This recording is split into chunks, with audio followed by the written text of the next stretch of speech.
So I've been doing YouTube automation for 3 years now, and here's what you should be doing if you want to get into YouTube automation yourself. So the first thing you should do is that you should get into a niche that you know more than the average person about. So within the YouTube automation space, it's kind of cliche to tell other people what your niche is, but I don't really understand why, especially because YouTube itself is a public domain. And even so, I tell people all the time, I run a lot of channels that are in the sports niche, more specifically basketball. And the reason why is because I know basketball very well. People who are watching this, not to sound like conceited or anything, but even so, if you know sports and if you don't know basketball, if you know sports, I still kind of tell myself, like, I don't mind telling you my niche just because I know basketball more than the average person. I really do truly believe I can come up with topics, titles, and thumbnails that will perform well within the basketball niche. Going into a niche you know about, it doesn't mean going into crypto, make money online, finance, celebrities, sports, all these other frontline niches that a lot of people are flocking towards. In reality, they don't know anything about that niche. Go into a niche which you know more than the average person about, and once you get your first channel up and running, start another channel within that same niche. The reason why is because you can leverage your existing audiences and basically have multiple channels within the same niche, but also this will be a lot more appealing for sponsorships when you tell them, hey, I have more than one sports channel. Hey, I have more than one YouTube channel within the sports niche. Would you be willing to sponsor all 5 of my channels? Moving on to the second thing that you should know, I would highly suggest that you hire a project manager as soon as possible. Or basically hire anyone in which you don't plan on doing the task yourself 5 months, 1 year, 2 years down the road. You might as well start teaching another person how to do that task specifically. I don't believe in doing everything yourself just because I feel like the quality of work isn't going to be there. If you're doing script writing, voiceover, video editing, thumbnail design, optimization, uploads, topic research, if you're doing all of that yourself, all of those areas are going to be mediocre.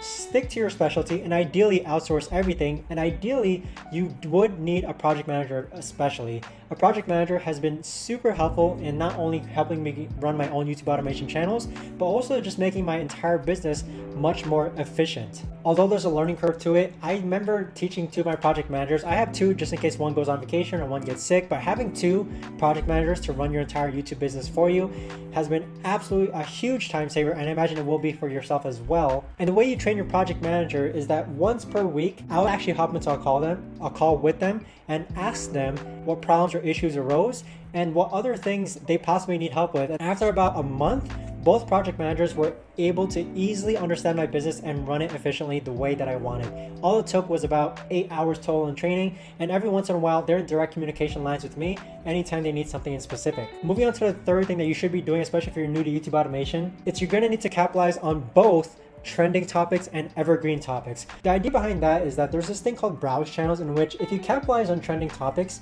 your videos are probably most likely going to appear in browse. And when they appear in browse, you're going to get a spike of views, but eventually that is going to die down, and essentially that spike of views is going to leave your channel out to run dry.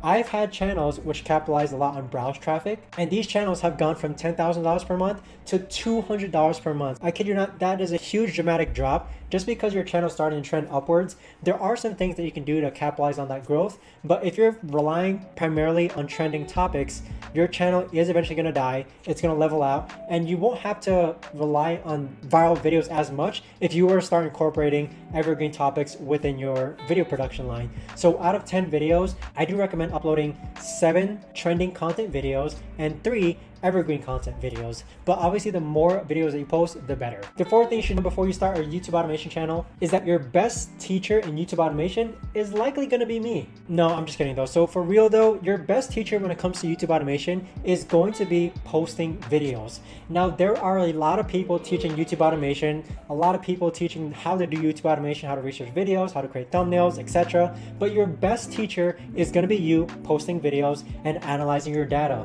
YouTube is essentially a numbers game, and the more videos that you're able to post, the more data that you have to read that's specific to your own channel. Posting videos is going to allow you to see which videos worked, which videos didn't work, and by knowing that, it's going to help cater your decisions to a much better chance of posting videos that are more likely to work. Moving on to the fifth thing that you should do when you start YouTube automation, it's that you are going to need to spend money. This ties to my previous point before, in which that if you think you can do everything, everything is going to be mediocre.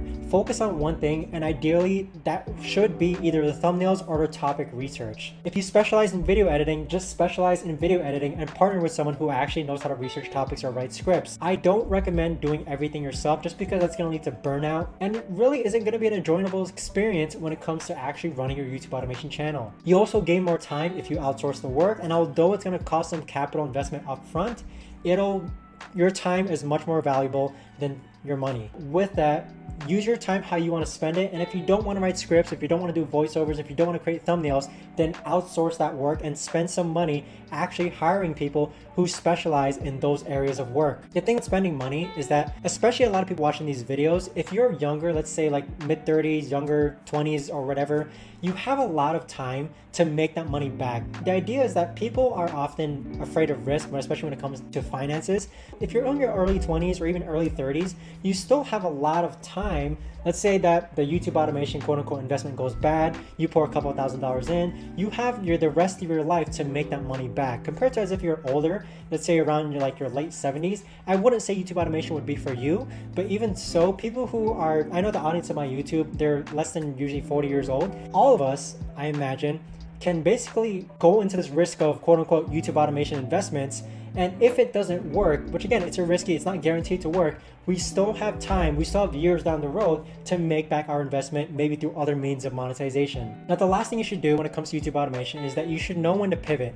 There's no magical rule that says if you post 33 videos, you're guaranteed to go viral. That's not how YouTube works. If you post 33 videos though, and all of those videos have less than 100 views, that's essentially telling you a lot of things. Maybe your niche isn't as sought out after that you thought it would be. Maybe your topic research isn't good. Maybe you're not researching topics correctly. And I do have videos that cover how to research topic videos correctly. But again, there's no magic number. YouTube is essentially a numbers game, and every video you post should kind of cater or the direction of what future videos you end up posting next. Once you know what you should do once it comes to YouTube automation, you're probably going to want to know actually how to run a channel, right? Make sure to watch this video next on how to run a YouTube automation channel from scratch.